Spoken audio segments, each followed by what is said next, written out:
बहुत स्वागत करदी हां live programme किंजामा Pradesh they which study visa and work दे नाल रिलेटेड पीआर दे नाल रिलेटेड ਇਹ ਲਾਈਵ ਸ਼ੋ ਲੈ ਕੇ ਅਸੀਂ ਇੱਕ ਵਾਰੀ ਫੇਰ ਤੋਂ ਤੁਹਾਡੇ ਸਾਰਿਆਂ ਦੇ ਲਈ ਹਾਜ਼ਰ ਹੋ ਗਏ ਹਾਂ ਜੀ। ਜੇਕਰ ਅੱਜ ਤੁਸੀਂ ਵੀ ਆਪਣੇ ਘਰੇ ਬੈਠੇ ਹੋ, ਪਰਦੇਸ ਜਾਣਾ ਚਾਹੁੰਦੇ ਹੋ, ਓਵਰਸੀਜ਼ ਜਾ ਕੇ ਪੜ੍ਹਨਾ ਚਾਹੁੰਦੇ ਹੋ, ਉੱਥੇ ਜਾ ਕੇ ਕੰਮ ਕਰਨਾ ਚਾਹੁੰਦੇ ਹੋ, ਕਿਸੇ ਵੀ ਤਰ੍ਹਾਂ ਦਾ ਤੁਹਾਡਾ ਕੋਈ ਵੀ ਸਵਾਲ ਹੈ ਸਟੱਡੀ ਵੀਜ਼ਾ ਦੇ ਨਾਲ ਰਿਲੇਟਡ, ਪੀਆਰ ਲਈ ਆਪਣੀ ਐਲੀਜੀਬਿਲਿਟੀ ਚੈੱਕ ਕਰਨਾ ਚਾਹੁੰਦੇ ਹੋ, ਜੇਕਰ ਤੁਸੀਂ ਇੱਕ ਫਰੈਸ਼ ਸਟੂਡੈਂਟ ਹੋ, ਹਲੇ ਪਾਸ ਆਊਟ ਹੋਣਾ ਹੈ ਜਾਂ ਲਾਸਟ ਈਅਰ ਪਾਸ ਆਊਟ ਹੋ ਚੁੱਕੇ ਹੋ, ਕਿਹੜੀ ਕੰਟਰੀ ਦੇ ਵਿੱਚ ਤੁਸੀਂ ਅਪਲਾਈ ਕਰ ਸਕਦੇ ਹੋ, ਜਿੰਨੇ ਵੀ ਤੁਹਾਡੇ ਬੈਂਡ ਸਕੋਰ ਹੈ, ਜਿੰਨੀ ਵੀ ਤੁਹਾਡੀ ਪਰਸੈਂਟੇਜ ਹੈ, ਉਹਦੇ ਨਾਲ ਕਿੱਥੇ ਜਾ ਸਕਦੇ ਹੋ, ਜੇਕਰ ਰਿਫਿਊਜ਼ਡ ਵੀ ਹੋ ਚੁੱਕੇ ਹੋ ਫਿਰ ਵੀ ਤੁਹਾਡੇ ਲਈ ਕੀ ਆਪਸ਼ਨਸ ਅਵੇਲੇਬਲ ਨੇ, ਕਿਹੜੀ ਕੰਟਰੀ ਵਿੱਚ ਜਾ ਸਕਦੇ ਹੋ, ਜੇਕਰ ਇਹੋ ਜਿਹੇ ਸਵਾਲ ਤੁਹਾਡੇ ਮਾਈਂਡ ਦੇ ਵਿੱਚ ਵੀ ਨੇ ਤਾਂ ਤੁਸੀਂ ਸ਼ੋਅ ਦੇ ਵਿੱਚ ਕਾਲ ਕਰਕੇ ਕਾਲ ਸਾਨੂੰ ਆਉਣੀਆਂ ਸ਼ੁਰੂ ਵੀ ਹੋ ਗਈਆਂ ਨੇ। ਮੈਂ ਰਿਸੀਵ ਵੀ ਕਰੂੰਗੀ, ਅਸੀਂ ਗੱਲ ਵੀ ਕਰਾਂਗੇ ਹਰ ਇੱਕ ਪ੍ਰੋਫਾਈਲ ਦੇ ਬਾਰੇ, ਬਟ ਕੁਝ ਇਨਫੋਰਮੇਸ਼ਨ ਜਿਹੜੀ ਇੰਪੋਰਟੈਂਟ ਹੈ ਉਹ ਜਦੋਂ ਮੈਂ ਸ਼ੁਰੂ ਚ ਦੱਸਦੀ ਹਾਂ ਉਹ ਇਹੀ ਹੈ ਕਿ ਕਾਲਿੰਗ ਨੰਬਰ ਆਲਰੇਡੀ ਜਿੱਦਾਂ ਮੈਂ ਦੱਸ ਚੁੱਕੀ ਹਾਂ ਕਿ ਤੁਹਾਡੀ ਟੈਲੀਵਿਜ਼ਨ ਸਕਰੀਨ ਤੇ ਨਜ਼ਰ ਆ ਰਿਹਾ ਹੈ। ਤੁਸੀਂ ਨੈਟਵਰਕ ਏਰੀਆ ਦੇ ਵਿੱਚ ਰਹਿ ਕੇ ਸਾਨੂੰ ਕਾਲ ਮਿਲਾਣੀ ਹੈ ਤੇ ਟੀਵੀ ਦੀ ਵੋਲਿਊਮ ਘਟਾ ਕੇ ਡਾਇਰੈਕਟਲੀ ਫੋਨ ਦੇ ਥਰੂ ਗੱਲ ਕਰਕੇ ਜਿਹੜਾ ਆਪਣਾ ਸਵਾਲ ਹੈ ਉਹ ਤੁਸੀਂ ਸਾਡੇ ਨਾਲ ਸ਼ੇਅਰ ਕਰਨਾ ਹੈ। ਤੁਹਾਡੇ ਸਵਾਲਾਂ ਦਾ ਜਵਾਬ ਦੇਣ ਦੇ ਲਈ ਸਾਡੇ ਕੋਲ ਇੱਥੇ ਐਕਸਪਰਟਸ ਵੀ ਮੌਜੂਦ ਨੇ ਜੀ। ਮਿਸਟਰ ਗੌਰਵ ਤਲਵਾਰ ਸਰ, ਬਹੁਤ ਬਹੁਤ ਸਵਾਗਤ ਹੈ। ਸਤਿ ਸ਼੍ਰੀ ਅਕਾਲ ਜੀ। ਤੇ ਗੌਰਵ ਸਰ, ਚਲੋ ਪਹਿਲਾਂ ਆਪਾਂ ਕਾਲਰ ਹੀ ਲੈ ਲਈਏ। ਹੈਲੋ, ਸਤਿ ਸ਼੍ਰੀ ਅਕਾਲ ਜੀ। ਹਾਂਜੀ ਹਾਂਜੀ, ਪੁੱਛੋ ਜੀ।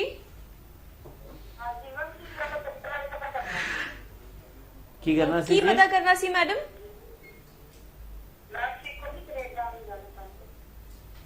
ਕੈਨੇਡਾ ਚ ਮੈਡਮ ਪ੍ਰੋਫਾਈਲ ਕੀ ਹੈ?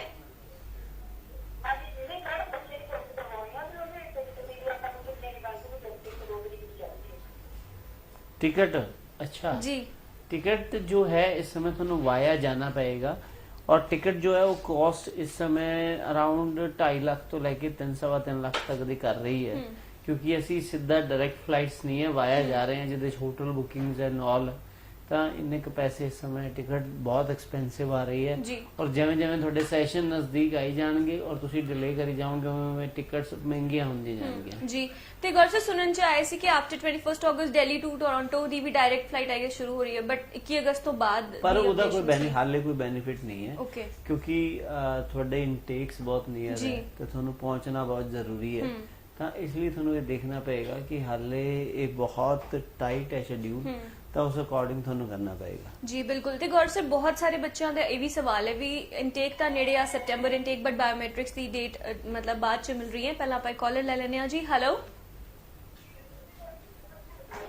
ਸਤਿ ਸ਼੍ਰੀ ਅਕਾਲ ਜੀ।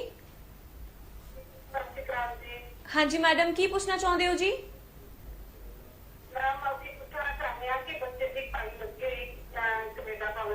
ਹਾਂਜੀ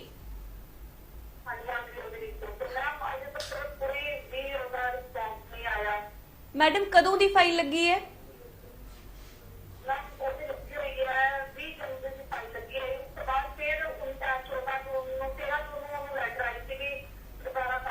ਹਾਂਜੀ, ਠੀਕ ਹੈ ਜੀ।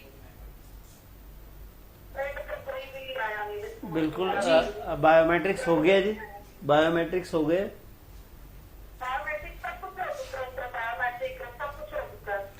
ठीक है, ओके। ਉਹਦੇ ਵਿੱਚ ਕੀ ਹੈ 6th ਤੱਕ ਤੁਸੀਂ ਵੇਟ ਕਰੋ, ਸਾਨੂੰ ਪੂਰੀ ਇਹ ਆਸ਼ਾ ਹੈ ਕਿ 6 ਅਗਸਤ ਤੱਕ ਤੁਹਾਨੂੰ ਜਿੰਨੀ ਵੀ ਤੁਹਾਡੇ ਪੈਂਡਿੰਗ ਰਿਜ਼ਲਟਸ ਹੈ ਉਹ ਸਭ ਆਊਟ ਹੋ ਜਾਣਗੇ ਔਰ ਤੁਹਾਨੂੰ ਵੀਜ਼ਾ ਮਿਲੂਗਾ। ਡੋਂਟ ਵਰੀ, ਜੋ ਤੁਸੀਂ ਇੰਨਾ, ਕਿਉਂਕਿ ਕਿਊਬਿਕਸ ਦਾ ਰਿਜ਼ਲਟ ਆ ਰਿਹਾ ਹੈ ਤਾਂ ਚਾਹੇ ਉਹ ਵੀਜ਼ਾ ਆ ਰਿਹਾ ਹੈ ਚਾਹੇ ਰਿਫਿਊਜ਼ ਹੋ ਰਿਹਾ ਹੈ, ਪਰ ਅਸੀਂ ਇਸ ਤਰਫ ਸੰਤੁਸ਼ਟ ਹਾਂ ਕਿ ਬੱਚਾ ਇੱਕ ਤਰਫ ਤਾਂ ਲੱਗ ਪਾ ਰਿਹਾ ਹੈ, ਇਹ ਤਾਂ ਨਹੀਂ ਕਿ ਫਾਈਲ ਹੀ ਲੱਗੀ ਹੋਈ ਹੈ ਉਹਨੂੰ ਜਿਵੇਂ ਇਸ ਤਰ੍ਹਾਂ ਕੋਈ ਰਿਸਪੌਂਸ ਹੀ ਨਹੀਂ ਆ ਰਿਹਾ, ਤਾਂ ਪਲੀਜ਼ ਵੇਟ ਕਰੋ 6 ਤੱਕ, ਡੈਫੀਨਿਟਲੀ ਯੂ ਗੈਟ ਰਿਜ਼ਲਟ, ਕੋਈ ਪ੍ਰੋਬਲਮ ਨਹੀਂ ਹੈ। ਰਾਈਟ। ਤੇ ਸਰ, ਇੱਕ ਹੋਪ ਆਪਾਂ ਇਹ ਵੀ ਲੈ ਕੇ ਚੱਲ ਸਕਦੇ ਆ ਵੀ ਹੁਣ ਤੱਕ ਰਿਜ਼ਲਟ ਨਹੀਂ ਆਇਆ, ਮੇਬੀ ਇੱਕ ਪੋਜ਼ਿਟਿਵ ਰਿਜ਼ਲਟ ਸਾਨੂੰ ਦੇਖਣ ਨੂੰ ਮਿਲੇਗਾ ਇਹਨਾਂ ਦੇ ਕੇਸ ਦੇ ਵਿੱਚ ਵੀ। ਬਿਲਕੁਲ, ਕਿਉਂਕਿ ਰਿਫਿਊਜ਼ਲ ਤਾਂ ਉਹ ਕਿਸੇ ਵੀ ਟਾਈਮ ਦੇ ਸਕਦੇ ਆ, ਪਰ ਇਦਾਂ ਨਹੀਂ ਹੈ ਕਿ ਉਹਨਾਂ ਨੇ ਕਿਸੇ ਨੂੰ ਰਿਫਿਊਜ਼ ਦੇਣਾ ਤਾਂ ਉਹਦਾ ਕੋਈ ਗਰਾਊਂਡ ਨਹੀਂ ਸਰਚ ਕਰਨਾ। ਜਿੰਨੀ ਮਿਹਨਤ ਹਾਈ ਕਮਿਸ਼ਨ ਦੇ ਵੀਜ਼ਾ ਦੇਣ ਵਿੱਚ ਲੱਗਦੀ ਹੈ ਉਸਨੀ ਹੀ ਮਿਹਨਤ ਵੀਜ਼ਾ ਰਿਫਿਊਜ਼ ਕਰਨ ਵਿੱਚ ਲੱਗਦੀ ਹੈ, ਕਿਉਂਕਿ ਵੀਜ਼ਾ ਉਹ ਐਵੇਂ ਨਹੀਂ ਹੈ ਕਿ ਰਿਫਿਊਜ਼ ਕਰ ਦਿੰਦੇ ਆ, according to law, according to act, ਉਹ ਕਿਹੜੇ ਐਕਟ ਤੁਸੀਂ ਨਹੀਂ ਕੁਆਲੀਫਾਈ ਕੀਤਾ, ਕੀ ਪ੍ਰੋਬਲਮ ਆਈ, ਉਹਨੂੰ ਪੂਰਾ ਐਨਾਲਾਈਜ਼ ਕਰਕੇ ਫਿਰ ਰਿਫਿਊਜ਼ ਕਰਦੇ। ਬਿਲਕੁਲ, ਬਟ ਸਰ ਅਸੀਂ ਹੁਣੇ ਹੀ ਦੇਖਿਆ ਹੈ ਕਿ ਵੀ ਬਹੁਤ ਸਾਰੇ ਵਧੀਆ ਕੇਸਿਸ ਹਨ, ਹਰ ਇੱਕ ਮਤਲਬ ਕੰਪਲੀਟ ਜਿਹੜਾ ਜਿਹਦਾ ਆਪਾਂ ਕਹਿ ਸਕਦੇ ਹਾਂ ਕਿ ਵੀ ਵੀਜ਼ਾ ਆਣਾ ਹੀ ਆਣਾ ਸੀ, ਉਹਨਾਂ ਨੂੰ ਵੀ ਰਿਫਿਊਜ਼ ਨਹੀਂ, ਉਹਦੇ ਵਿੱਚ ਕੋਈ ਨਾ ਕੋਈ ਪ੍ਰੋਬਲਮ ਹੁੰਦੀ ਹੈ। ਉਹਦਾ ਕਾਰਨ ਕੀ ਹੈ ਕਿ ਇਦਾਂ ਨਹੀਂ ਹਾਈ ਕਮਿਸ਼ਨ ਕਿਸੇ ਨੂੰ ਵੀ ਰਿਫਿਊਜ਼ ਕਰ ਦਿੰਦੀ। ਉਹਦੇ ਵਿੱਚ ਕੋਰਸ ਦੇ ਜੋ ਕ੍ਰੈਡਿਟਸ ਹੈ ਜਾਂ ਤਾਂ ਉਹ ਮੈਚ ਨਹੀਂ ਕਰਦੇ, ਜਾਂ ਕੋਰਸ ਮੈਚ ਨਹੀਂ ਕਰਦਾ, ਜਾਂ ਬੱਚੇ ਦੇ ਜਿਹੜੇ ਮੇਨ ਸਬਜੈਕਟ ਨੂੰ ਮੁੱਖ ਰੱਖ ਕੇ ਅਸੀਂ ਨੈਕਸਟ ਸਬਜੈਕਟ ਚੂਜ਼ ਕਰਦੇ ਆ ਉਹ ਮੈਚ ਨਹੀਂ ਕਰਦੇ। ਤਾਂ ਬੜੀ ਇਸ ਤਰ੍ਹਾਂ ਦੀ ਪ੍ਰੋਬਲਮਸ ਹੁੰਦੀਆਂ ਬਿਨਾਂ ਕਿਸੇ ਵੀ ਠੋਸ ਚੀਜ਼ਾਂ ਤੋਂ ਹਾਈ ਕਮਿਸ਼ਨ ਰਿਫਿਊਜ਼ ਨਹੀਂ ਕਰਦੇ। ਬਿਲਕੁਲ ਜੀ। ਤੇ ਨੈਕਸਟ ਕਾਲਰ ਵੀ ਸਾਡੇ ਨਾਲ ਜੁੜ ਚੁੱਕੇ ਨੇ ਜੀ। ਹੈਲੋ, ਸਤਿ ਸ਼੍ਰੀ ਅਕਾਲ ਜੀ। ਹੈਲੋ, ਸਤਿ ਸ਼੍ਰੀ ਅਕਾਲ ਜੀ, ਕੀ ਸਵਾਲ ਹੈ ਜੀ ਤੁਹਾਡਾ? ਸਤਿ ਸ਼੍ਰੀ ਅਕਾਲ। ਮੈਂ ਨਾ ਟਿਕਟ ਵਗੈਰਾ ਪੁੱਛਣਾ ਸੀ ਜੋ ਇੰਟਰੈਕਟ ਫਲਾਈਟਸ ਬਾਰੇ। ਹਾਂਜੀ ਯਾਰ ਜਿਹੜਾ ਉਹਦਾ ਸੇਫ ਹੈ। ਗੌਰਵ ਸਰ। रूट सारे सेफ है जी, कोई प्रॉब्लम नहीं है। चाहे वो वाया मैक्सिको जाओ, चाहे दोहा, चाहे फ्रैंकफर्ट जाओ, डोंट वरी।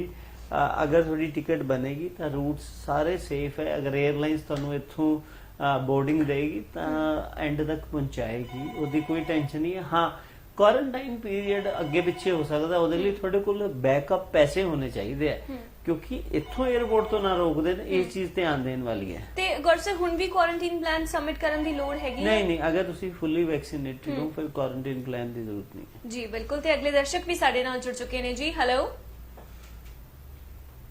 ਹੈਲੋ, ਸਤਿ ਸ਼੍ਰੀ ਅਕਾਲ ਜੀ। ਹਾਂਜੀ, ਸਤਿ ਸ਼੍ਰੀ ਅਕਾਲ ਮੈਮ। ਹਾਂਜੀ ਸਰ, ਕੀ ਪੁੱਛਣਾ ਚਾਹੁੰਦੇ ਹੋ? ਮੈਂ ਫਸਟ ਟਾਈਮ ਤੁਹਾਡਾ ਲਾਈਵ ਸ਼ੋਅ ਦੇਖ ਰਿਹਾ ਹੈ। ਹਾਂਜੀ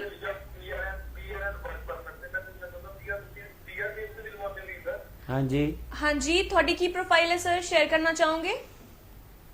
ਮੈਂ ਪੋਸਟ ਗ੍ਰੈਜੂਏਸ਼ਨ ਕੀਤੀ ਹੋਈ ਹੈ ਮੈਮ ਇੱਥੇ। ਕਦੋਂ ਕੀਤੀ ਸੀ ਸਰ ਤੁਸੀਂ? ਮੈਂ 2015 ਵਿੱਚ ਕੀਤੀ ਸੀ। ਉਸ ਤੋਂ ਬਾਅਦ ਤੁਸੀਂ ਕੰਟੀਨਿਊਸਲੀ ਕੰਮ ਕਰ ਰਹੇ ਹੋ? ਜੀ ਮੈਂ 2 ਸਾਲ ਮੇਰਾ ਵਰਕ ਐਕਸਪੀਰੀਅੰਸ ਸੀਗਾ, ਪਲੱਸ ਵਿੱਚ ਮੈਂ ਬੀਐਡ ਕਰਨ ਲੱਗ ਗਿਆ ਸੀਗਾ। ਹਾਂਜੀ ਤੇ ਉਸ ਤੋਂ ਬਾਅਦ 1 ਇਅਰ ਦਾ ਹੋਰ ਐਕਸਪੀਰੀਅੰਸ ਹੈ ਮੈਮ ਟੀਚਿੰਗ ਲਾਈਨ ਵਿੱਚ। ਓਕੇ, ਠੀਕ ਹੈ। ਤੇ ਆਇਲਸ ਅਟੈਂਪਟ ਕੀਤਾ ਹੈ ਸਰ ਤੁਸੀਂ? ਹਾਂਜੀ ਮੈਂ ਬਸ ਤਿਆਰੀ ਚ ਆਇਆ ਸੀ, ਬਸ ਐਗਜ਼ਾਮ ਦੇਣੇ ਆ। ਠੀਕ ਹੈ। ਕਿਹੜੀ ਕੰਟਰੀ ਤੁਸੀਂ ਟਾਰਗੇਟ ਕਰ ਰਹੇ ਹੋ? ਮੈਂ ਕੈਨੇਡਾ ਐਕਸਪ੍ਰੈਸ ਐਂਟਰੀ ਮੇਰੀ ਕਰਾ ਲਈ। ਠੀਕ ਹੈ ਕੈਨੇਡਾ ਜੀ। ਐਕਸਪ੍ਰੈਸ ਐਂਟਰੀ ਲਈ ਬਿਲਕੁਲ ਤੁਹਾਡਾ ਪ੍ਰੋਫਾਈਲ ਐਲੀਜੀਬਲ ਹੈ। ਸਾਨੂੰ ਜੋ ਹੈ 777 ਨੰਬਰ ਚਾਹੀਦਾ। ਤੁਹਾਡੀ ਏਜ ਕਿੰਨੀ ਹੈ? ਓਕੇ, ਸਰ ਤੁਹਾਡੀ ਏਜ ਕਿੰਨੀ ਹੈ? ਸਾਡੀ ਮੈਮ 30? 30। 30। ਅਬੇ ਜੀ। ਇਸ ਤੋਂ ਬਾਅਦ ਤੁਹਾਨੂੰ ਬਹੁਤ ਜਲਦੀ ਫਾਈਲ ਲਾਉਣੀ ਪਏਗੀ, ਕਿਉਂਕਿ ਹਰ ਸਾਲ 5 ਨੰਬਰ ਤੁਹਾਡੇ ਮਾਈਨਸ ਹੋਣੇ ਸ਼ੁਰੂ ਹੋ ਜਾਣਗੇ। ਹੁਣ ਤਾਂ ਜੇ 31 ਵਿੱਚ ਫਿਰ 1 ਮਾਈਨਸ ਹੋ ਜਾਣਗੇ, ਹਰ ਸਾਲ ਆਟੋਮੈਟਿਕ 5 ਨੰਬਰ ਮਾਈਨਸ ਹੋਣੇ ਸ਼ੁਰੂ ਹੋ ਜਾਣਗੇ। ਤਾਂ this is the best time ਕਿ ਤੁਸੀਂ ਆਫਟਰ ਕੰਪਲੀਸ਼ਨ 31 ਵੈਸੇ 5 ਨੰਬਰ ਤਾਂ ਮਾਈਨਸ ਹੋ ਚੁੱਕੇ ਨੇ, ਤਾਂ 31 ਤੋਂ ਪਹਿਲੇ ਕਿ 5 ਨੰਬਰ ਹੋਰ ਮਾਈਨਸ ਹੋ ਜਾਣ, ਤੁਸੀਂ ਆਪਣੀ ਫਾਈਲ ਲਾਂਚ ਕਰਕੇ ਪੀਆਰ ਵੱਲ ਨੂੰ ਅੱਗੇ ਵੱਧ ਜਾਓ। ਨਹੀਂ ਤਾਂ ਫਿਰ ਤੁਹਾਨੂੰ ਫਿਰ ਅਗਲੇ ਸਾਲ 5 ਨੰਬਰ ਜੋ ਹੈ ਹੋਰ ਮਾਈਨਸ ਹੋ ਜਾਣਗੇ। ਬਿਲਕੁਲ। ਤੇ ਗੌਰਵ ਸਰ ਇੱਥੇ ਫਾਈਨੈਂਸਿਸ ਦੇ ਬਾਰੇ ਥੋੜੀ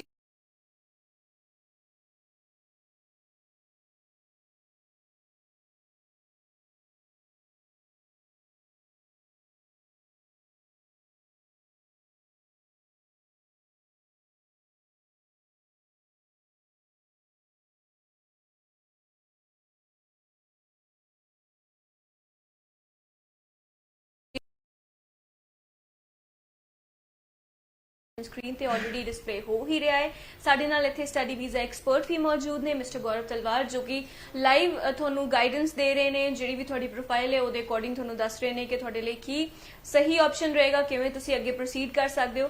ਤੇ ਗੌਰਵ ਸਰ, ਮੈਂ ਇਹ ਪੁੱਛ ਰਹੀ ਸੀ ਕਿ ਜਿਵੇਂ ਫਾਈਨੈਂਸਿਸ ਦਾ ਜਿਹੜਾ ਵੀ ਇਸ਼ੂ ਹੈ ਉਹ ਬਹੁਤ ਜ਼ਿਆਦਾ ਡਿਟੇਲ ਚ ਚੈੱਕ ਕਰਨ ਵਾਲਾ ਹੋ ਗਿਆ ਹੁਣ। ਤੇ ਜੇਕਰ ਬੱਚਾ ਪੈਕੇਜ ਆਪਟ ਕਰਦਾ ਹੈ, ਜਿਵੇਂ ਪਿਛਲੇ ਕੁਝ ਸਾਲਾਂ ਤੋਂ ਅਸੀਂ ਟ੍ਰੈਂਡ ਹੀ ਦੇਖ ਰਹੇ ਸੀ ਕਿ ਵੀ ਈਜ਼ੀ ਰਹਿੰਦਾ ਬੱਚੇ ਨੂੰ ਪੈਕੇਜ, ਅੱਜ ਦੇ ਟਾਈਮ ਦੇ ਵਿੱਚ ਕੀ ਕਿਹੜਾ ਬੱਚਾ ਹੁਣ ਵੀ ਲੈ ਸਕਦਾ ਹੈ ਤੇ ਕਿਹੜੇ ਦੇਖੋ, ਨੂੰ ਪੈਕੇਜ ਨਹੀਂ ਦੀ ਲੈਣਾ ਹੁਣ ਚਾਹੀਦਾ? ਪਾਲਿਸੀਜ਼ ਚੇਂਜ ਹੋ ਗਈਆਂ, ਕੰਟਰੀਜ਼ ਚੇਂਜ ਹੋ ਗਈਆਂ।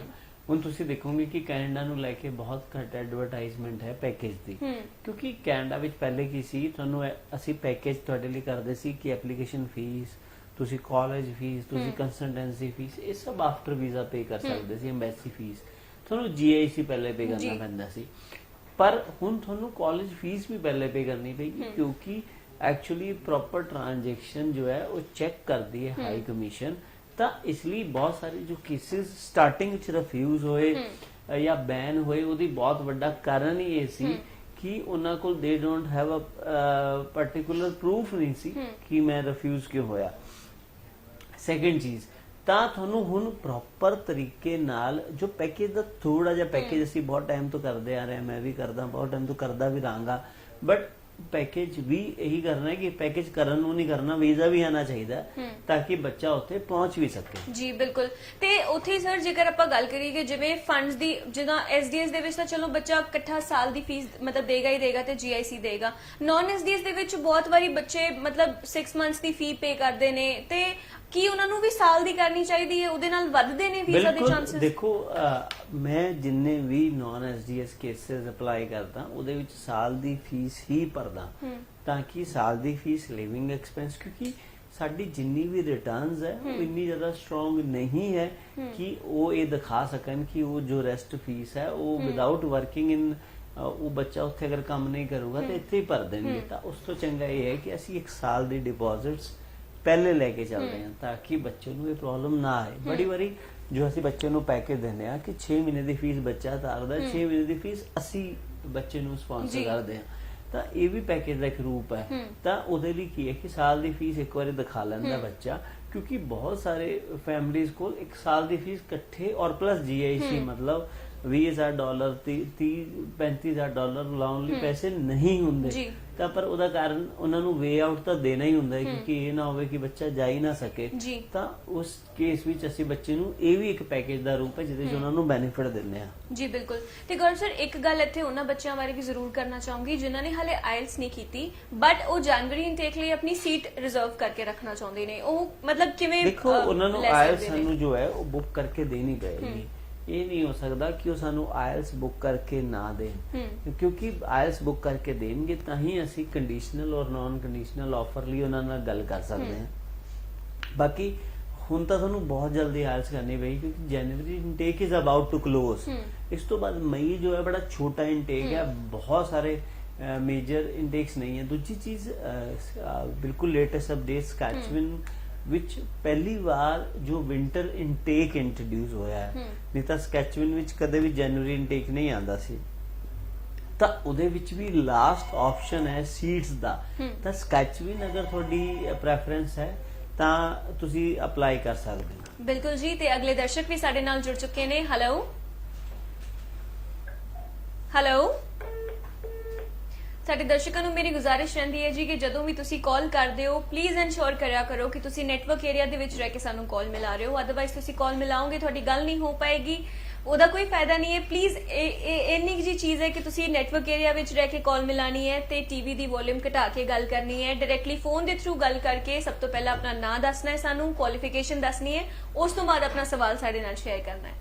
ਤੇ ਗੌਰਵ ਸਰ ਜੇਕਰ ਵਿਦਆਊਟ ਆਇਲਸ ਵਾਲੇ ਬੱਚਿਆਂ ਲਈ ਆਪਸ਼ਨਸ ਡਿਸਕਸ ਕਰੀਏ, UK ਐਂਡ USA ਇਹ ਦੋਨਾਂ ਕੰਟਰੀਜ਼ ਹੀ ਰਹਿੰਦੀਆਂ ਨੇ ਸਾਡੇ ਕੋਲ ਬਸ? ਦੇਖੋ ਵਿਦਆਊਟ ਆਇਲਸ ਤੁਸੀਂ UK ਜਾ ਸਕਦੇ ਹੋ, USA ਯੂਰਪ ਇੱਕ ਬਹੁਤ ਵੱਡਾ ਏਰੀਆ ਹੈ। ਓਕੇ। ਕਈ ਵਾਰੀ ਤੁਹਾਡੀ ਗੈਪ ਬਹੁਤ ਜ਼ਿਆਦਾ ਹੁੰਦਾ ਹੈ, ਤੁਸੀਂ +2 ਕੀਤੀ ਹੁੰਦੀ ਹੈ, ਤਾਂ ਯੂਰਪ ਦੇ ਵਿੱਚ ਬਹੁਤ ਸਾਰੀ ਕੰਟਰੀਜ਼ ਹੈ ਜੋ ਤੁਹਾਨੂੰ ਵਿਦਆਊਟ ਆਇਲਸ ਜੋ ਹੈ ਉਹ ਸੱਦਾ ਦਿੰਦੀ ਹੈ। ਬਿਲਕੁਲ ਜੀ। ਤੇ ਸ਼ੋਅ ਦੇ ਵਿੱਚ ਅਗਲੇ ਦਰਸ਼ਕ ਵੀ ਸਾਡੇ ਨਾਲ ਨੇ ਜੀ। ਹੈਲੋ ਹੈਲੋ ਸਤਿ ਸ਼੍ਰੀ ਅਕਾਲ ਜੀ। ਠੀਕ ਆ ਜੀ। ਹਾਂਜੀ ਸਰ, ਕੀ ਸਵਾਲ ਹੈ ਜੀ ਤੁਹਾਡਾ? ਹਾਂਜੀ ਹੈਲੋ ਹੈਲੋ ਹਾਂਜੀ ਪੁੱਛੋ ਜੀ, ਕੀ ਪੁੱਛਣਾ ਚਾਹੁੰਦੇ ਹੋ? ਮੈਡਮ ਮੈਂ ਇਹ ਪੁੱਛਣਾ ਚਾਹੁੰਦਾ ਕਿ ਮੈਂ ਪਈ ਆਇਲਸ ਕਰ ਲਈ। ਅੱਛਾ ਜੀ, ਕਿੰਨੇ? ਆਪਣੀ 26 ਅਕਤੂਬਰ ਤੱਕ ਦੀ। ਠੀਕ ਹੈ ਜੀ। ਠੀਕ ਹੈ ਜੀ। ਤੇ ਕੁਆਲੀਫਿਕੇਸ਼ਨ ਸਰ? ਇਹ +2 ਕਦੋਂ ਕੀਤੀ ਹੈ?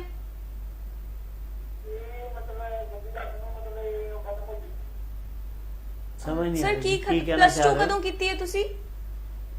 ਤੁਸੀਂ ਪੁੱਛਣਾ ਕੀ ਚਾਹ ਰਹੇ ਹੋ ਜੀ? ਪੁੱਛਣਾ ਕੀ ਚਾਹ ਰਹੇ ਹੋ? ਚਲੋ ਕੱਟ ਦਿਓ, ਆਵਾਜ਼ ਨਹੀਂ ਤੁਹਾਡੀ ਸਾਨੂੰ ਆਡੀਬਲ ਹੈ ਜੀ। ਤੁਸੀਂ ਸਾਨੂੰ ਦੁਬਾਰਾ ਤੋਂ ਕਾਲ ਕਰੋ। ਔਰ ਦੂਜੀ ਚੀਜ਼ ਸਭ ਤੋਂ ਵੱਡੀ ਇੱਥੇ ਇਹ ਆ ਰਹੀ ਹੈ ਕਿ ਜਦੋਂ ਵੀ ਗੱਲ ਦੱਸਣੀ ਹੈ ਤੁਸੀਂ ਕੁਆਲੀਫਿਕੇਸ਼ਨ ਕੀ ਹੈ, ਤੁਸੀਂ ਕੁਐਸਚਨ ਕੀ ਹੈ ਉਹ ਲਿਖ ਕੇ ਰੱਖੋ, ਔਰ ਉਸੇ ਟਾਈਮ ਜਦੋਂ ਤੁਹਾਡੀ ਕਾਲ ਕਨੈਕਟ ਹੁੰਦੀ ਹੈ ਤਾਂ ਬਾਈ ਟੈਲੀਫੋਨ ਸਾਡੇ ਨਾਲ ਗੱਲ ਕਰੋ, ਟੀਵੀ ਥਰੂ ਨਹੀਂ ਕਰੋ, ਕਿਉਂਕਿ 5-10 ਸੈਕਿੰਡ ਦਾ ਡਿਲੇ ਜੋ ਹੈ ਉਹ ਰਹਿੰਦਾ ਹੈ। ਦੂਜੀ ਚੀਜ਼ ਸਭ ਤੋਂ ਵੱਡੀ ਗੱਲ ਇਹ ਹੈ, ਇਸ ਸਮੇਂ ਮੈਂ ਸਕੈਚਵਿਨ ਬਾਰੇ ਗੱਲ ਕਰ ਰਿਹਾ ਸੀ। ਸਕੈਚਵਿਨ ਇੱਕ ਸਾਡੀ ਅਲਬਰਟਾ, ਸਕੈਚਵਿਨ, ਇਹ ਸਾਡੀ ਨਾ ਬੜੀ ਪਸੰਦੀਦਾ ਪ੍ਰੋਵਿੰਸ ਹੈ, ਪਰ ਸਕੈਚਵਿਨ ਵਿੱਚ ਕੀ ਹੈ ਕਿ ਕਦੇ ਵੀ ਜਨਵਰੀ ਇਨਟੇਕ ਨਹੀਂ ਹੁੰਦਾ, ਪਰ ਇਸ ਸਮੇਂ ਫਸਟ ਟਾਈਮ ਜਨਵਰੀ ਇਨਟੇਕ ਵਿੱਚ 4 ਕੋਰਸਿਸ ਦੀ ਆਪਸ਼ਨ ਜੋ ਅਵੇਲੇਬਲ ਹੈ। ਅਗਰ ਤੁਸੀਂ ਸਕੈਚਵਿਨ ਜਾਣਾ ਚਾਹੁੰਦੇ ਹੋ ਔਰ ਤੁਹਾਡੀ ਪ੍ਰੈਫਰੈਂਸ ਹੈ ਤਾਂ ਤੁਹਾਨੂੰ ਅਸੀਂ ਸੀਟਸ ਜੋ ਹੈ ਦਵਾ ਸਕਦੇ ਹਾਂ। ਬਿਲਕੁਲ ਜੀ, ਤੇ ਇਸੇ ਦੇ ਨਾਲ ਅਸੀਂ ਜੁੜਦੇ ਹਾਂ ਅਗਲੇ ਦਰਸ਼ਕ ਦੇ ਨਾਲ। ਹੈਲੋ ਹੈਲੋ ਹੈਲੋ ਸਤਿ ਸ਼੍ਰੀ ਅਕਾਲ ਜੀ। ਹਾਂਜੀ ਮੈਮ। ਹਾਂਜੀ ਮੈਮ, ਕੀ ਪੁੱਛਣਾ ਚਾਹੁੰਦੇ ਹੋ? ਮੈਮ ਮੈਂ ਇਹ ਪੁੱਛਣਾ ਚਾਹੁੰਦੀ ਹਾਂ ਕਿ ਮੇਰੇ ਬੇਟੇ ਨੇ ਆਪਣੀ ਫਾਈਲ ਲਗਾਈ ਹੋਈ ਹੈ। ਠੀਕ ਹੈ ਜੀ, ਕਿੱਥੇ ਅਪਲਾਈ ਕੀਤਾ ਹੈ ਤੁਸੀਂ? ਮੈਂ ਕੈਨੇਡਾ ਅਪਲਾਈ ਕੀਤਾ ਹੈ। ਠੀਕ ਹੈ ਜੀ, ਤੇ ਪੁੱਛਣਾ ਕੀ ਚਾਹੁੰਦੇ ਹੋ? ਮੈਂ ਪੁੱਛਣਾ ਮੈਂ ਇਹ ਚਾਹੁੰਦੀ ਹਾਂ ਕਿ ਜਿਸ ਤਰ੍ਹਾਂ ਅਸੀਂ ਆਈਟੀਆਰ ਜਿਹੜੀ ਹੈਗੀ ਉਹ 7 ਲੱਖ ਦੀ ਦਿਖਾਈ ਹੈ ਆਪਣੀ। ਠੀਕ ਹੈ ਜੀ। ਆਪਣੀ ਜਿਹੜੀ ਆਈਟੀਆਰ ਹੈਗੀ ਹੈ ਨਾ ਦੋਨਾਂ ਦੀ ਹਸਬੈਂਡ ਵਾਈਫ ਦੀ। ਹਾਂਜੀ ਹਾਂਜੀ 7 ਲੱਖ ਦੀ ਦਿਖਾਈ ਹੈ। ਸਾਡੀ ਮੇਰੀ ਤੇ ਸਾਡੇ 3 ਲੱਖ ਹਸਬੈਂਡ ਦੀ। ਠੀਕ। ਵੈਸੇ ਵੀ ਇਹ ਸਟੇਟ ਹੈ ਮੈਮ, ਤੇ ਵੀਜ਼ੇ ਦੇ ਵਿੱਚ ਪ੍ਰੋਬਲਮ ਤੇ ਨਹੀਂ ਆਉਂਦੀ।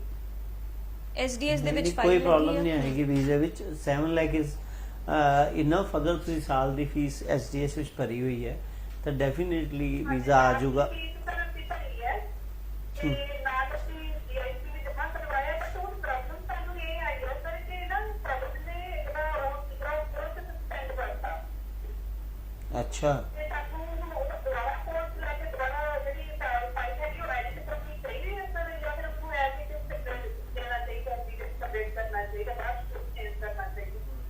ਨਹੀਂ ਕੋਰਸ ਸਸਪੈਂਡ ਕਿਉਂ ਕਰਤਾ? ਕਿਹੜਾ ਕਾਲਜ ਸੀ? ਸਰ ਟ੍ਰਾਂਸਲੇਟ ਕਾਲਜ ਸੀਗਾ, ਉਹਦੇ ਵਿੱਚ ਉਹਨਾਂ ਨੇ ਕਿਹਾ ਕਿ ਸਾਡੇ ਕੋਲ ਬੱਚਾ ਨਹੀਂ ਆਇਆ ਇੰਟਰਨੈਸ਼ਨਲ, ਇਸ ਕਰਕੇ ਚੇਂਜ ਹੋਈਆਂ ਸਰ। ਓਹੋ, ਕੋਈ ਗੱਲ ਨਹੀਂ, ਤੁਸੀਂ ਇੱਕ ਕੰਮ ਕਰੋ, ਤੁਸੀਂ ਆਪਣੇ ਡਾਕੂਮੈਂਟਸ ਮੈਨੂੰ ਇਸ ਨੰਬਰ ਤੇ WhatsApp ਕਰੋ। ਕਾਲਜ ਨਾਲ ਐਜ਼ ਬਿਹਾਫ ਵੀ ਗੱਲ ਕਰ ਲਾਂਗੇ ਕਿ ਕੋਈ ਹੋਰ ਕੋਰਸ ਉਹਦੇ ਨਾਲ ਅਟੈਚ ਕਰਦੇ। ਵਨਸ ਵੀ ਗੈਟ ਵੀਜ਼ਾ ਤਾਂ ਉਸ ਤੋਂ ਬਾਅਦ ਅਸੀਂ ਉਹ DLI ਸੇਮ ਰਹੇ, ਅਸੀਂ ਕੋਰਸ ਕੋਈ ਹੋਰ ਉੱਥੇ ਜਾ ਕੇ ਚੂਜ਼ ਕਰ ਲਾਂਗੇ, ਕੋਈ ਪ੍ਰੋਬਲਮ ਨਹੀਂ ਸਾਨੂੰ ਜੀ। ਵੈਸੇ ਗੌਰਵ ਸਾਹਿਬ, ਬਹੁਤ ਹੈਰਾਨੀ ਵਾਲੀ ਗੱਲ ਹੈ, ਇੱਕ ਤਰਫ ਅਸੀਂ ਗੱਲ ਕਰ ਰਹੇ ਹਾਂ ਵੀ ਕੁਝ ਕੋਰਸਿਸ ਦੇ ਵਿੱਚ ਬਿਲਕੁਲ ਮਤਲਬ ਇੰਨੀ ਜਲਦੀ ਸੀਟਸ ਫਿਲ ਹੋ ਜਾਂਦੀਆਂ ਨੇ, ਤੇ ਦੂਜੇ ਕਾਰਨ ਅਸਲ ਵਿੱਚ ਕੀ ਹੈ, यही प्रॉब्लम है कि बहुत सारे एजेंट्स को जो हॉट सेलिंग कोर्सेज जिवें मैं स्कैचविन दस्सिया तुहानूं या बड़े सारे एक्चुअली अल्बर्टा विनीपेग इत्थे जगह उन्हां कोल they don't have tie-ups with universities, क्योंकि असी 2 भी 5.5 वाले नूं स्ट्रगल करदे हुए देखिया ਤਾਂ ਇਹ ਪ੍ਰੋਬਲਮ ਆਂਦੀ ਹੈ। ਬਿਲਕੁਲ ਜੀ। ਤੇ ਨੈਕਸਟ ਕਾਲਰ ਵੀ ਸਾਡੇ ਨਾਲ ਨੇ। ਹੈਲੋ ਹੈਲੋ ਮੈਮ, ਮੈਂ ਤੁਹਾਨੂੰ ਇੱਕ ਗੱਲ ਪੁੱਛਣੀ ਸੀ। ਹਾਂਜੀ ਪੁੱਛੋ ਜੀ। ਮੇਰੇ ਨਾਲ ਦੇ ਨੇ 12ਵੀਂ ਕਰੀ ਹੋਈ ਹੈ, 2 ਸਾਲ ਹੋ ਗਏ। ਅੱਛਾ ਜੀ। ਜਿਹੜੀ ਉਹਦੀ ਆਇਲਸ ਉਹ 20 ਅਕਤੂਬਰ ਨੂੰ ਐਕਸਪਾਇਰ ਹੋ ਜੂਗੀ। ਠੀਕ ਹੈ ਜੀ। ਹਾਂ ਜੀ, ਪਰ ਉਹਨੇ ਫਾਈਲ ਲਵਾਉਣੀ ਹੈ, ਜੋ ਪਹਿਲਾਂ ਲਵਾ ਦੇ ਫਾਈਲ ਉਹਦੀ ਲੱਗ ਜੂਗੀ। ਪਲੱਸ ਅਗਰ ਤੁਸੀਂ ਫਾਈਲ 20 ਅਕਤੂਬਰ ਤੋਂ ਪਹਿਲੇ ਹਾਈ ਕਮਿਸ਼ਨ ਵਿੱਚ ਲਾਂਚ ਕਰ ਦਿੰਦੇ ਹੋ, ਠੀਕ ਹੈ, ਜਿਵੇਂ ਤੁਸੀਂ ਇੱਕ ਸਾਡੇ ਕੋਲ ਆਉਂਦੇ ਹੋ, ਅਸੀਂ 20 ਅਕਤੂਬਰ ਤੋਂ ਪਹਿਲੇ ਫਾਈਲ ਲਾ ਦਿੰਦੇ ਹਾਂ, ਫਿਰ ਤੁਹਾਨੂੰ ਆਇਲਸ ਦੁਬਾਰਾ ਨਹੀਂ ਕਰਨੀ ਪਏਗੀ। ਅਗਰ ਤੁਹਾਡੀ ਫਾਈਲ 20 ਅਕਤੂਬਰ ਤੋਂ ਬਾਅਦ ਲਾਂਚ ਹੁੰਦੀ ਹੈ ਫਿਰ ਤੁਹਾਨੂੰ ਕਰਨੀ ਪਏਗੀ। ਬਿਲਕੁਲ। ਤੇ ਇਸੇ ਦੇ ਨਾਲ ਸਰ ਇੱਕ ਜਿਵੇਂ ਇਹਨਾਂ ਤੋਂ ਪਹਿਲਾਂ ਦਾ ਜਿਹੜੇ ਕਾਲਰ ਸੀ ਉਹਨਾਂ ਦਾ ਸਵਾਲ ਸੀ ਵੀ ਉਹਨਾਂ ਦਾ ਕੋਰਸ ਸਸਪੈਂਡ ਹੋ ਗਿਆ ਹੈ, ਬਹੁਤ ਬੱਚਿਆਂ ਨੂੰ ਡੈਫਰ ਦਾ ਵੀ ਮਤਲਬ ਆਪਸ਼ਨ ਹੁਣ ਉਹ ਕੰਸੀਡਰ ਕਰ ਰਹੇ ਨੇ, ਜਿਵੇਂ ਜਿਵੇਂ ਇਨਟੇਕ ਨੇੜੇ ਆ ਰਿਹਾ ਹੈ, ਤਾਂ ਉਹ ਕਿਹੜਾ ਬੱਚਾ ਕੰਸੀਡਰ ਕਰ ਰਹੇ ਹਨ ਕਿਹੜਾ ਨਾ? ਨਹੀਂ, ਉਹ ਤਾਂ ਦੇਖੋ ਜਿੰਨੇ ਹਲੇ ਬਾਇਓਮੈਟ੍ਰਿਕਸ ਨਹੀਂ ਕਰਾਇਆ, ਜਿਨ੍ਹਾਂ ਦੀ ਬਾਇਓਮੈਟ੍ਰਿਕਸ ਡਿਲੇ ਹੈ ਔਰ ਕੋਰਸ ਟੱਪ ਰਿਹਾ, ਉਹਨਾਂ ਨੂੰ ਤਾਂ ਡੈਫਰ ਲੈਣੀ ਪਏਗੀ। ਡੈਫਰ ਤੋਂ ਇਲਾਵਾ ਤੁਹਾਡੇ ਕੋਲ ਕੋਈ ਇਲਾਜ ਨਹੀਂ ਹੈ, ਪਰ ਜਿਨ੍ਹਾਂ ਨੇ ਬਾਇਓਮੈਟ੍ਰਿਕਸ ਕਰਾ ਲਈ ਉਹਨਾਂ ਨੂੰ 6 ਤਾਰੀਖ ਤੱਕ ਵੇਟ ਕਰਨਾ ਚਾਹੀਦਾ। ਤੇ ਸਰ ਜਿਨ੍ਹਾਂ ਦਾ ਜਨਵਰੀ ਵਿੱਚ ਮਤਲਬ ਅਵੇਲੇਬਲ ਨਹੀਂ ਹੈਗਾ ਕੋਰਸ, ਉਹਨਾਂ ਨੂੰ ਮਈ ਇਨਟੇਕ ਲੈਣਾ ਪਏਗਾ। ਅਗਰ ਮਈ ਵਿੱਚ ਨਹੀਂ ਹੈ ਤਾਂ ਫਿਰ ਸਤੰਬਰ 22 ਤੱਕ ਵੇਟ ਕਰਨਾ ਪਏਗਾ। ਬਿਲਕੁਲ ਜੀ। ਇਸ ਦੇ ਨਾਲ ਨੈਕਸਟ ਕਾਲਰ ਨਾਲ ਜੁੜਦੇ ਹਾਂ ਜੀ। ਹੈਲੋ ਹੈਲੋ, ਸਤਿ ਸ਼੍ਰੀ ਅਕਾਲ ਮੈਮ। ਸਤਿ ਸ਼੍ਰੀ ਅਕਾਲ ਜੀ। ਕੀ ਸਵਾਲ ਹੈ ਜੀ ਤੁਹਾਡਾ? ਮੈਮ ਮੈਂ ਹਰੀ ਐਸਟੀ ਪਾਸ ਆਊਟ ਆ 2020 ਦੇ ਪਲੱਸ ਕੀਤੀ ਆ ਮੈਂ। ਓਕੇ, ਕਿੰਨੇ ਮਾਰਕਸ ਆ ਗਏ ਸੀ ਪਲੱਸ 2 ਵਿੱਚ? 70% ਆ ਮੈਂ। ਠੀਕ ਹੈ। ਐਂਡ ਸਟਰੀਮ ਕਿਹੜੀ ਸੀ ਤੁਹਾਡੀ? ਕਾਮਰਸ। ਓਕੇ। ਆਇਲਸ ਦੇ ਵਿੱਚ ਕਿੰਨੇ ਬੈਂਡਸ ਨੇ? ਇਸ ਵਿੱਚ ਮੈਮ ਮੇਰੇ 3 ਵਿੱਚੋਂ 6.5 ਨੇ। ਠੀਕ ਹੈ। 5.5 ਓਕੇ, ਕੀ ਪੁੱਛਣਾ ਚਾਹੁੰਦੇ ਹੋ? ਮੈਂ ਕੈਨੇਡਾ ਬਾਰੇ ਪੁੱਛਣਾ ਹੈ। ਓਕੇ। ਦੇਖੋ ਤੁਹਾਡੇ ਲਈ ਬਹੁਤ ਅੱਛੀ ਆਪਸ਼ਨ ਮੈਂ ਹੁਣੇ ਦੱਸ ਰਹੀ ਸੀ, ਸਕੈਚਵਿਨ ਵਿੱਚ ਹੈ। ਤੁਹਾਨੂੰ ਅਪਲਾਈ ਕਰ ਦੇਣਾ ਚਾਹੀਦਾ, ਜਨਵਰੀ ਇਨਟੇਕ ਮਿਲੂਗਾ ਸਕੈਚਵਿਨ ਵਿੱਚ, ਔਰ ਐਪਲੀਕੇਸ਼ਨ ਐਮਰਜੈਂਸੀ ਬੇਸਿਸ ਤੇ ਲਾ ਦਿਓ। Definitely you get visa, there is no chance for refusal, क्योंकि प्रोविंस इतनी स्ट्रॉन्ग है, कॉलेज इतना स्ट्रॉन्ग है, डेफिनेटली यू गेट वीज़ा, कोई दिक्कत नहीं आएगी। बिल्कुल जी। इसी दे नाल जुड़ते हैं अगले दर्शक दे नाल। हेलो हेलो ਸਤਿ ਸ਼੍ਰੀ ਅਕਾਲ ਜੀ। ਹਾਂਜੀ ਮੈਡਮ, ਕੀ ਪੁੱਛਣਾ ਚਾਹੁੰਦੇ ਹੋ ਜੀ? ਮੈਮ ਐਕਚੁਅਲੀ ਮੈਂ ਨਾ ਪੋਸਟ ਗ੍ਰੈਜੂਏਸ਼ਨ ਕੀਤੀ ਹੋਈ ਹੈ। ਕਿਹੜੇ ਈਅਰ ਵਿੱਚ? ਹਾਂਜੀ, ਤੇ ਮੈਂ ਐਕਸਟਰਾ ਐਂਟਰੀ ਦੇ ਵਿੱਚ ਮਤਲਬ ਲੈਣਾ ਚਾਹੁੰਦੀ ਸੀ। ਮੈਡਮ, ਪੋਸਟ ਗ੍ਰੈਜੂਏਸ਼ਨ ਤੋਂ ਬਾਅਦ ਤੁਹਾਨੂੰ ਵਰਕ ਐਕਸਪੀਰੀਅੰਸ ਕਿੰਨੇ ਸਾਲਾਂ ਦਾ ਹੈ? ਮੈਮ ਮੇਰੇ ਕੋਲ 3 ਸਾਲ ਦਾ ਵਰਕ ਐਕਸਪੀਰੀਅੰਸ ਹੈ। ਠੀਕ ਹੈ ਜੀ। ਤੇ ਆਇਲਸ ਦੇ ਵਿੱਚ ਕੀ ਸਕੋਰ ਹੈ ਮੈਮ ਤੁਹਾਡਾ? ਮੈਮ ਐਕਚੁਅਲੀ ਹਲੇ ਮੈਂ ਕਰ ਰਹੀ ਹਾਂ, ਆਇਲਸ ਕਰ ਰਹੀ ਹਾਂ। ਮਤਲਬ ਮੈਂ ਇਹ ਪੁੱਛਣਾ ਚਾਹੁੰਦੀ ਕਿ 8777 ਜਿਹੜੀ ਰਿਕੁਆਇਰਮੈਂਟ ਹੈ ਉਹ ਜ਼ਰੂਰੀ ਹੈ? ਬਿਲਕੁਲ ਬਹੁਤ ਜ਼ਰੂਰੀ ਹੈ ਜੀ। ਉਹਦੇ ਬਿਨਾ ਤੁਹਾਨੂੰ ਐਕਸਪ੍ਰੈਸ ਐਂਟਰੀ ਤੁਹਾਡੇ ਨੰਬਰ ਪੂਰੇ ਨਹੀਂ ਹੋਣਗੇ, ਜਾਂ ਉਸ ਤੋਂ ਬਾਅਦ ਫਿਰ ਤੁਹਾਨੂੰ ਪੀਐਨਪੀ ਚ ਅਪਲਾਈ ਕਰਨਾ ਪਏਗਾ। ਆਈ ਗੈਸ ਟੀਵੀ ਤੇ ਇਹਨਾਂ ਨੇ ਸੁਣ ਲਿਆ ਹੋਏਗਾ ਜਵਾਬ ਜੀ। ਤੇ ਇਸ ਤੋਂ ਇਲਾਵਾ ਗੌਰਵ ਸਰ, ਜੇ ਯੂਕੇ ਦੀ ਗੱਲ ਕਰੀਏ, ਯੂਕੇ ਸਟੱਡੀ ਵੀਜ਼ਾ ਸਤੰਬਰ ਤੋਂ ਬਾਅਦ ਨੈਕਸਟ ਇਨਟੇਕ ਕਿਹੜਾ ਜੈਨ ਬੱਚਾ? ਇਨਟੇਕ ਹੈ ਬਸ, ਰਾਈਟ ਨਾਓ ਹੀ ਹੈ ਇਨਟੇਕ। ਔਰ ਤੁਹਾਨੂੰ ਅਗਰ ਤੁਸੀਂ ਯੂਕੇ ਜਾਣ ਲਈ ਇੰਟਰਸਟਿਡ ਹੋ ਤਾਂ ਦੈਨ ਬਹੁਤ ਹੀ 2 ਹੀ ਇਨਟੇਕ ਜੋ ਨੀਅਰ ਬਾਈ ਹੁੰਦੇ ਨੇ, ਤੇ ਇਸ ਤੋਂ ਬਾਅਦ ਫਿਰ ਸਤੰਬਰ ਇਨਟੇਕ ਆ ਜਾਂਦਾ ਹੈ।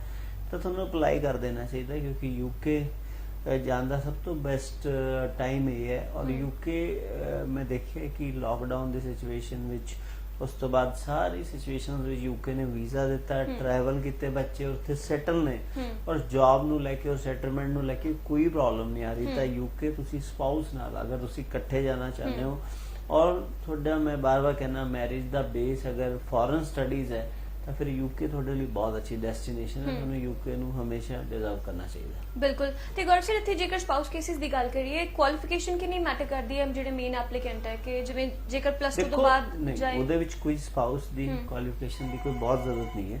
ਬਟ ਅਗਰ ਪੜਿਆ ਹੁੰਦਾ ਤਾਂ ਫਿਰ ਉੱਥੇ ਸੈਟਲਮੈਂਟ ਆਪਸ਼ਨਸ ਬਹੁਤ ਈਜ਼ੀ ਹੋ ਜਾਂਦੀਆਂ। ਕੱਲ ਨੂੰ ਪੀਆਰ ਦੇ ਵਿੱਚ ਫਿਰ ਇਹ ਨੰਬਰ ਜੁੜਦੇ ਹੁੰਦੇ ਜੀ। ਬਿਲਕੁਲ। ਤੇ ਨੈਕਸਟ ਕਾਲਰ ਵੀ ਸਾਡੇ ਨਾਲ ਨੇ ਜੀ। ਹੈਲੋ ਹੈਲੋ ਜੀ। ਤੇ ਗੌਰਵ ਸਰ, ਜੇਕਰ ਕੰਪੇਅਰ ਕਰੀਏ ਕੈਨੇਡਾ, ਯੂਕੇ ਐਂਡ ਆਸਟ੍ਰੇਲੀਆ ਨੂੰ ਇਸ ਵੇਲੇ, ਸਕਸੈਸ ਰੇਟ ਦੀ ਜੇਕਰ ਗੱਲ ਕਰੀਏ, ਕਿਹੜੀ ਕੰਟਰੀ ਇਸ ਵੇਲੇ ਸਭ ਤੋਂ ਅੱਗੇ ਚੱਲ ਰਹੀ ਹੈ? ਰੂਪਾਂਸ਼ੀ ਹਮੇਸ਼ਾ ਪ੍ਰੋਫਾਈਲ ਦਾ ਸਕਸੈਸ ਰੇਟ ਕੰਟਰੀ ਦਾ ਨਹੀਂ ਹੁੰਦਾ। ਹੁਣ ਕਿੰਨੇ ਪ੍ਰੋਫਾਈਲ ਅੱਛੇ ਲੱਗ ਰਹੇ ਹੈ, ਉਹਨੂੰ ਕੌਣ ਲਾ ਰਿਹਾ ਹੈ। ਹੁਣ ਮੈਂ ਅਗਰ ਆਪ ਦੀ ਗੱਲ ਕਰਾਂ, ਮੈਂ ਤਾਂ ਕਹਾਂਗਾ ਕਿ 99% ਰਿਜ਼ਲਟ ਅੱਛਾ ਹੈ। ਕੋਈ ਅੱਧਾ ਕੇਸ ਹੋ ਸਕਦਾ ਹੈ ਕਿ ਕਿਸੇ ਕਾਰਨਵਸ਼ ਰਿਫਿਊਜ਼ ਹੋ ਜਾਏ। ਹੁਣ ਗੱਲ ਇੱਥੇ ਆਂਦੀ ਹੈ ਕਿ ਹਮੇਸ਼ਾ ਕਿਹੜਾ ਪ੍ਰੋਫਾਈਲ ਕਿੱਥੇ ਲਾ ਰਹੇ, ਉਸ ਤੇ ਸਕਸੈਸ ਰੇਟ ਡਿਪੈਂਡ ਹੁੰਦਾ ਹੈ ਜੀ। ਬਾਕੀ ਦੂਜੀ ਚੀਜ਼, ਤੁਹਾਨੂੰ ਤੁਹਾਡੇ ਵੀਜ਼ੇ ਦਾ ਹੀ ਫਾਇਦਾ ਹੈ। ਤੁਹਾਡੇ ਨੂੰ ਛੱਡ ਕੇ ਸਾਰੇ ਸ਼ਹਿਰ ਦਾ ਵੀਜ਼ਾ ਆ ਜਾਏ ਤਾਂ ਵੀ ਤੁਹਾਨੂੰ ਕੋਈ ਫਾਇਦਾ ਨਹੀਂ। ਤੁਹਾਡਾ ਆ ਗਿਆ ਸਾਰੇ ਸ਼ਹਿਰ ਦਾ ਨਾ ਵੀ ਤਾਂ ਵੀ ਤੁਹਾਨੂੰ ਕੋਈ ਚੱਕਰ ਨਹੀਂ। ਤਾਂ ਐਕਚੁਅਲੀ ਹਰ ਪ੍ਰੋਫਾਈਲ ਇੰਡੀਵਿਜੂਅਲ ਹੈ, ਯੂਨੀਕ ਹੈ, ਉਹਨੂੰ ਆਪ ਦੀ ਸਟਰਗਲ ਹੈ, ਆਪ ਦੀ ਸੈਟਲਮੈਂਟ ਹੈ। ਤਾਂ ਉਸ ਪ੍ਰੋਫਾਈਲ ਨੂੰ ਕੰਟਰੀ ਦੀ ਸਕਸੈਸ ਰੇਟ ਨਾਲ ਕੋਈ ਲੈਣਾ ਦੇਣਾ ਨਹੀਂ। ਚਾਹੇ ਉਹ ਕਿਸੇ ਨੂੰ ਵੀ ਨਾ ਵੀਜ਼ਾ ਦੇ, ਤੁਹਾਨੂੰ ਵੀਜ਼ਾ ਮਿਲ ਰਿਹਾ ਹੈ, ਤੁਹਾਨੂੰ ਆਪਣੇ ਤੱਕ ਹੈ। ਤਾਂ ਹਮੇਸ਼ਾ ਪ੍ਰੋਫਾਈਲ ਕਿਹੜੀ ਕਿਸ ਕੰਟਰੀ ਲਈ ਐਲੀਜੀਬਲ ਹੈ, ਇਹਦਾ ਕੁਐਸਚਨ ਹੈ। ਬਿਲਕੁਲ ਜੀ। ਤੇ ਨੈਕਸਟ ਕਾਲਰ ਵੀ ਸਾਡੇ ਨਾਲ ਜੁੜ ਚੁੱਕੇ ਨੇ ਜੀ। ਹੈਲੋ ਸਤਿ ਸ਼੍ਰੀ ਅਕਾਲ ਜੀ। ਕੀ ਸਵਾਲ ਹੈ ਜੀ ਤੁਹਾਡਾ? ਮੈਂ ਆਪਣੀ ਸਾਈਜ਼ ਪਿਛਲੇ ਸਾਲ ਨਵੰਬਰ ਚ ਲਾਈ ਸੀ। ਓਕੇ, ਕਿੱਥੇ ਲਾਈ ਸੀ ਤੁਸੀਂ? ਮੈਮ ਸੈਂਟੇਨੀਅਰ ਕਾਲਜ ਟੋਰਾਂਟੋ, ਐਂਡ ਮੇਰੇ ਬਾਇਓਮੈਟ੍ਰਿਕ 11 ਜਨਵਰੀ ਨੂੰ ਕੰਪਲੀਟ ਹੋਈ ਸੀ। ਓਕੇ ਜੀ। ਮੇਰਾ ਮੈਡੀਕਲ ਸਟੇਟ ਮਾਰਚ ਨੂੰ ਪਾਸ ਹੋਇਆ ਸੀ, ਤੇ ਅਪ੍ਰੈਲ ਦੀ ਸਟਾਰਟਿੰਗ 'ਚ ਮੇਰੀ ਰੀਸੈਂਟ ਟ੍ਰਾਂਸਕ੍ਰਿਪਟ ਦੀ ਰਿਕੁਆਇਰਮੈਂਟ ਆਈ ਸੀ 12th ਕਲਾਸ ਦੇ ਗ੍ਰੇਡ ਤੋਂ ਬਾਅਦ ਹੋਈ ਸੀ। ਓਕੇ। ਐਂਡ ਮੈਂ ਪ੍ਰੋਵਾਈਡ ਕੀਤੇ ਡਾਕੂਮੈਂਟਸ ਮੇਰੇ 11th ਨੂੰ ਉਹ ਡਾਕੂਮੈਂਟਸ ਰਿਵਿਊ ਹੋਏ ਸੀ ਜੀਸੀਸੀ ਤੇ, ਐਂਡ 11th ਨੂੰ ਹੀ ਮੇਰਾ 11th ਮਈ ਨੂੰ ਓਕੇ ਮੇਰਾ ਹੋਇਆ ਸੀ ਕੋਰਸਪੋਂਡੈਂਸ ਲੈਟਰ ਆ ਗਿਆ। ਠੀਕ ਹੈ। And I am waiting for my PPR. Okay. ਇਹ ਤੁਸੀਂ ਫਾਰਮ ਭਰਤਾ, ਵੈਬ ਫਾਰਮ ਭਰਤਾ? ਹਾਂਜੀ, ਮੈਂ ਇੱਕ ਮੇਲ ਮੰਥ ਚ ਫਾਰਮ ਭਰਿਆ ਸੀ, ਇੱਕ ਅੱਜ ਹੀ ਫਿਲ ਕੀਤਾ ਨਾਲ ਦਾ ਐਨਰੋਲਮੈਂਟ ਲੈਟਰ ਲਾ।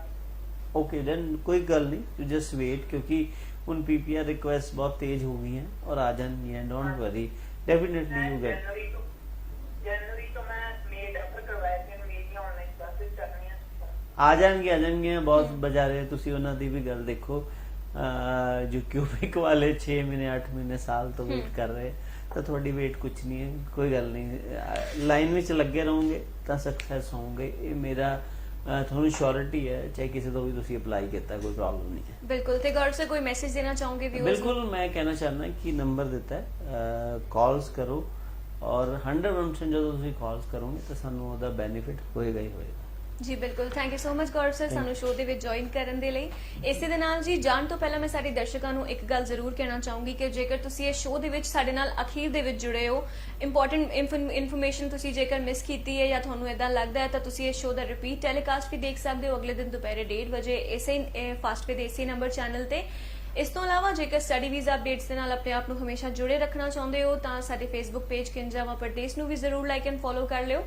ਹੁਣ ਸਾਨੂੰ ਦਿਓ ਇਜਾਜ਼ਤ, ਜਲਦੀ ਹਾਜ਼ਰ ਹੋਵਾਂਗੇ ਨਵੇਂ ਸ਼ੋਅ ਦੇ ਵਿੱਚ ਨਵੇਂ ਗੈਸਟ ਤੇ ਨਵੀਂ ਅਪਡੇਟਸ ਦੇ ਨਾਲ। ਉਦੋਂ ਤੱਕ ਤੁਸੀਂ ਸਾਰੇ ਦੇਖਦੇ ਰਹੋ ਫਾਸਟ ਵੇ ਦੇ ਕਿੰਜਾਵਾ ਪਰਦੇਸ ਤੇ ਆਪਣਾ ਖਿਆਲ ਰੱਖੋ ਜੀ। ਸਤਿ ਸ਼੍ਰੀ ਅਕਾਲ।